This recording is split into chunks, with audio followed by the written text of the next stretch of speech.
Egipto es un país al norte de África, en el mar Mediterráneo, y es el hogar de una de las civilizaciones más antiguas de la Tierra. El nombre Egipto viene del griego Aegyptos, que era la pronunciación griega del antiguo nombre egipcio Kapta, mansión del espíritu de Ta, en origen el nombre de la ciudad de Memphis. Memphis fue la primera capital de Egipto, un famoso centro religioso y comercial. Su buena posición queda reflejada en el hecho de que los griegos se refirieran a todo el país por su nombre. Para los propios egipcios de la antigüedad, el país era conocido simplemente como Kemet, que significa tierra negra, llamado así por la rica tierra oscura, a lo largo del río Nilo donde comenzaron los primeros asentamientos. Más adelante el país pasó a conocerse como Mis, que significa país, un nombre que los egipcios todavía usan hoy en día para hablar de su nación. Egipto prosperó durante miles de años, de alrededor de 8000 a.C. hasta alrededor de 30 a.C., como una nación independiente cuya cultura era famosa por los grandes avances en todas las áreas del conocimiento, desde las artes hasta la ciencia y la tecnología o la religión. Los grandes monumentos por los que todavía se celebra Egipto reflejan la profundidad y grandiosidad de la cultura egipcia, que influyó en tantas civilizaciones de la antigüedad, entre ellas Grecia y Roma. Una de las razones de esta popularidad duradera de la cultura egipcia es el énfasis en la grandeza de la experiencia humana. Los grandes monumentos, las tumbas, los templos y el arte todos celebran la vida, y se presentan como recordatorios de lo que existió antaño, y de lo que el ser humano puede conseguir en su auge. Aunque en la cultura popular el antiguo Egipto a menudo se asocia con la muerte y los ritos mortuorios, incluso en estos hay algo que habla a la gente de otras épocas sobre lo que significa ser humano, y el poder y el propósito del recuerdo. Para los egipcios la vida en la tierra era tan solo un aspecto de un viaje eterno. El alma era inmortal y solo habitaba un cuerpo en el plano físico por un corto periodo de tiempo. Al morir, la persona sería juzgada en el Salón de la Verdad, y si se justificaba pasaría a un paraíso eterno conocido como el campo de juncos, que era un reflejo de la vida de la persona en la tierra. Una vez en el paraíso, la persona viviría en paz en compañía de quienes había amado en la tierra, incluidas las mascotas, en el mismo barrio junto al mismo río, bajo los mismos árboles en los que uno creyó perderse al morir. Sin embargo, esta vida eterna solo era posible para aquellos que habían vivido bien, y de acuerdo con la voluntad de los dioses en el lugar más perfecto para llegar a tal objetivo, la tierra de Egipto. Egipto tiene una larga historia que se remonta hasta mucho antes de la palabra escrita, las historias de los dioses, o los monumentos que han hecho famosa a esta cultura.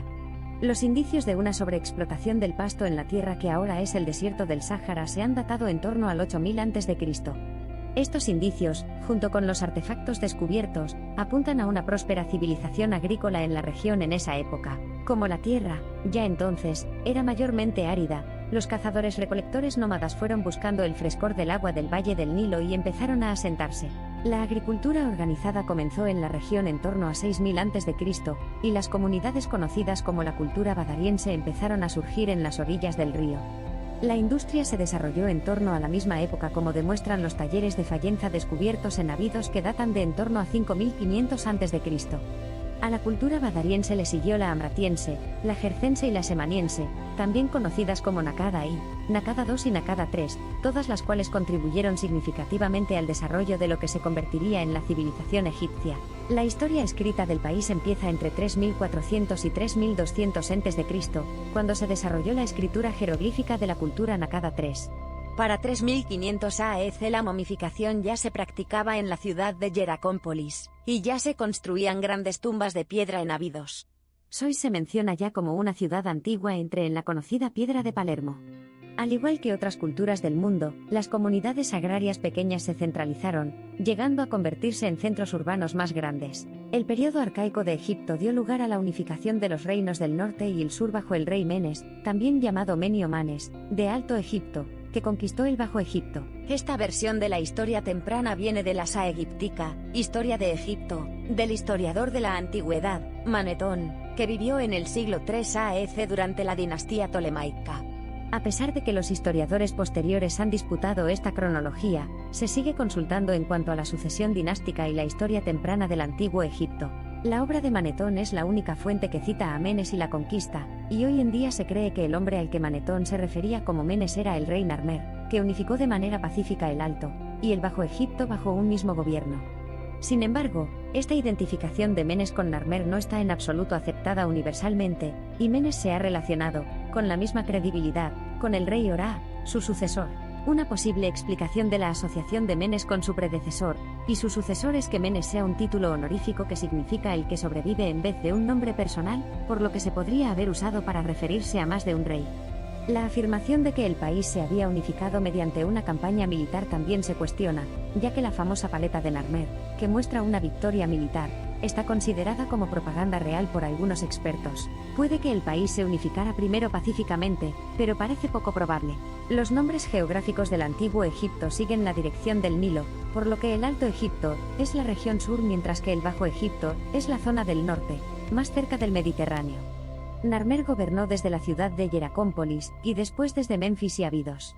El comercio aumentó de manera importante bajo los gobernantes del período arcaico de Egipto, y las elaboradas mastabas, precursoras de las pirámides posteriores, empezaron a aparecer en las prácticas funerarias egipcias, que incluían técnicas de momificación cada vez más elaboradas. Ya desde el período predinástico en Egipto, la cultura egipcia estaba definida por sus creencias en los dioses.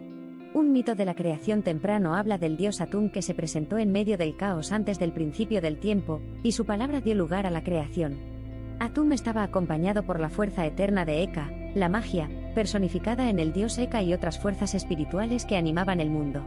Eka era una fuerza primordial que infundía el universo, y era la causa de que todo funcionara de la manera en que lo hacía. También daba lugar al valor central de la cultura egipcia, Maat, la armonía y el equilibrio.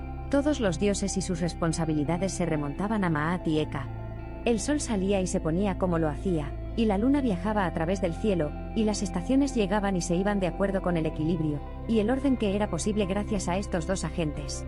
Maat también estaba personificada como una divinidad, la diosa de la pluma de avestruz, a quien todo rey prometía todas sus habilidades y su devoción.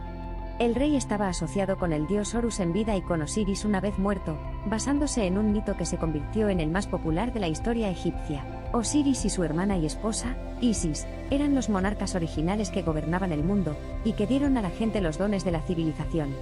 El hermano de Osiris, Set, tuvo celos de él y lo asesinó, pero fue devuelto a la vida por Isis, que después le dio un hijo, Horus. Sin embargo, Osiris estaba incompleto, así que descendió a gobernar el inframundo mientras que Horus, una vez hubo crecido, vengó a su padre y derrotó a Set. El mito representa cómo el orden había triunfado sobre el caos, y se convertiría en un motivo persistente en la religión egipcia, los rituales mortuorios, los textos religiosos y el arte. No hubo ningún periodo en el que los dioses no fueran una parte integral de la vida diaria de los egipcios, y esto se ve claramente desde los albores de la historia del país. Durante el periodo conocido como Imperio Antiguo de Egipto, c. 26.132.181 AEC, la arquitectura en honor a los dioses se desarrolló a un ritmo mayor, y se construyeron algunos de los monumentos más famosos de Egipto, como las pirámides o la Gran Esfinge de Giza. El rey Djoser, que gobernó en torno al 2670 AEC, construyó la primera pirámide escalonada en Saqqara, diseñada por su principal arquitecto y médico Imhotep, que también escribió uno de los primeros textos médicos que describía el tratamiento para más de 200 enfermedades diferentes, y que argumentaba que la causa de la enfermedad podía ser natural, en vez de la voluntad de los dioses. La Gran Pirámide de Keops, la última de las 7 maravillas de la antigüedad, se construyó durante su reinado, seguida de las pirámides de Kefren. La grandiosidad de las pirámides en la meseta de Giza, tal y como habrían estado en un principio, recubiertas de brillante caliza blanca, es testamento del poder y la riqueza de los gobernantes de esta época. Abundan las teorías acerca de la construcción de estos monumentos y tumbas, pero los arquitectos y expertos modernos no han llegado al consenso en ninguna de estas teorías. Teniendo en cuenta la tecnología de la época, dicen algunos, un monumento como la Gran Pirámide de Giza no debería existir. Sin embargo, otros afirman que la existencia de tales construcciones y tumbas sugiere una tecnología superior que se ha perdido en el tiempo. No hay ningún indicio de que los monumentos de la meseta de Giza, o cualquier otro en Egipto, fueran construidos por esclavos, así como tampoco hay indicios que respalden una lectura histórica del libro bíblico del Éxodo. En la actualidad, la mayoría de los expertos rechaza la afirmación de que las pirámides, entre otros monumentos, fueran construidas por esclavos, aunque es cierto que había esclavos de diferentes nacionalidades en Egipto, que generalmente trabajaban en las minas. Los monumentos egipcios se consideraban trabajos públicos creados por el Estado, se empleaban obreros con o sin experiencia, y todos recibían un sueldo por su trabajo. Los obreros del emplazamiento de Giza, que era simplemente uno más, recibían una ración de cerveza 3 veces al día, y se han establecido claramente su alojamiento, sus herramientas e incluso su nivel de salud. La era conocida como el primer periodo intermedio de Egipto, 21.812.040 AEC, vivió un declive del poder del gobierno central tras su colapso. Por todo Egipto se desarrollaron los distritos en gran medida independientes con sus propios gobernadores, hasta que surgieron dos grandes centros, Hieracómpolis en el Bajo Egipto y Tebas en el Alto Egipto. Estas ciudades fundaron sus propias dinastías que gobernaron sus regiones de manera independiente, y luchaban intermitentemente la una con la otra por el control supremo hasta en torno al 2040 AEC. Cuando el rey tebano Mentuhotep II derrotó a los ejércitos de Hieracómpolis y unificó Egipto bajo el gobierno de Tebas. La estabilidad proporcionada por el gobierno tebano permitió que floreciera lo que hoy se conoce como el Imperio Medio. El Imperio Medio está considerado como la época clásica de Egipto, cuando el arte y la cultura llegaron a su apogeo, y Tebas se convirtió en la ciudad más importante y rica del país. Según los historiadores Ox y Galin, la 12ª dinastía de reyes fueron gobernantes fuertes que establecieron el control no solo sobre todo Egipto sino también sobre Nubia al sur, donde se construyeron varias fortalezas para proteger los intereses comerciales egipcios. El primer ejército se creó durante el Imperio Medio, de mano del rey Amenemhat I. La construcción del templo de Karnak comenzó con Senruset I, y parte de la mejor literatura y arte egipcios se produjeron también en esta época.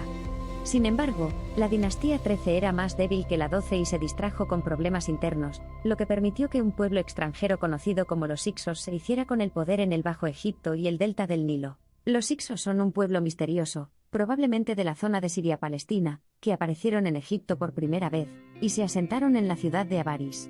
A pesar de que los nombres de los reyes Hicsos son de origen semítico, no se ha establecido una etnia definida para este pueblo. Los Hicsos fueron amasando poder hasta que pudieron tomar el control de una parte importante del Bajo Egipto, dejando a la dinastía tebana del Alto Egipto casi como un estado vasallo. Esta era se conoce como el segundo periodo intermedio de Egipto. A pesar de que los egipcios despreciaban a los Hicsos, cuyo nombre simplemente significa gobernantes extranjeros, de hecho, introdujeron muchas mejoras notables en la cultura, tales como el arco compuesto, el caballo y el carro junto con el cultivo rotativo, y ciertos desarrollos en el trabajo del bronce y la cerámica. Al mismo tiempo que los Hicsos controlaban los puertos del Bajo Egipto, para el reino de Kush había ascendido hasta el sur de Tebas en Nubia y dominaba esa frontera. Los egipcios montaron varias campañas para echar a los Hicsos y someter a los nubios, pero todas fracasaron hasta que el príncipe Amosis I de Tebas consiguió unificar el país bajo el gobierno tebano. Fin del primer capítulo.